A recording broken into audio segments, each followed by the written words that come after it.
The sun had just dipped below the hills, casting long shadows across the quiet village of Tambala.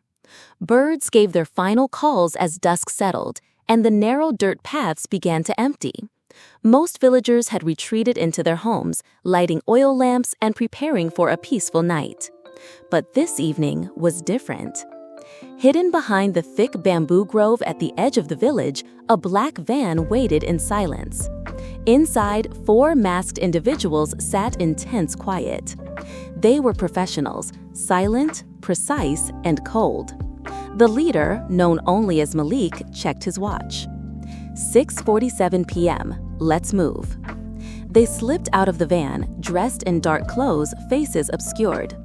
Their target was the largest house in the village, a 2-story home belonging to an old farmer named Bwana Juma, rumored to keep his savings hidden in the house instead of the bank.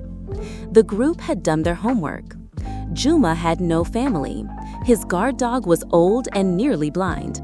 The nearest neighbor was a good 100 meters away, and with the power outages that plagued the village in the evenings, the timing was perfect. They crept through the back garden, stepping over old farm tools and creeping vines. Malik gave a signal, and one of the team members, a lanky woman with nimble fingers named Zara, picked the lock on the back door in less than a minute. Inside, the house was dim, lit only by a flickering kerosene lamp. The smell of old wood and earth filled the air. "Split up," Malik whispered. "Keep it clean." They moved quickly. Zara headed upstairs, searching for the rumored chest hidden under floorboards. Malik and the other 2 swept the kitchen and bedroom, finding small stashes of cash in jars, behind picture frames, and inside a hollowed-out book. But just as they were about to regroup and leave, a creak echoed from the staircase. Zara stood at the top, pale, eyes wide. "He's home." "What?" Malik hissed. Before anyone could react, the sound of a shotgun being cocked rang out. From the shadows of the hallway emerged Bwana Juma, stooped, gray-haired but very much awake, holding a rusted but loaded shotgun. "I've lived in this house 62 years, he growled. "You think you're the first fools to try this?"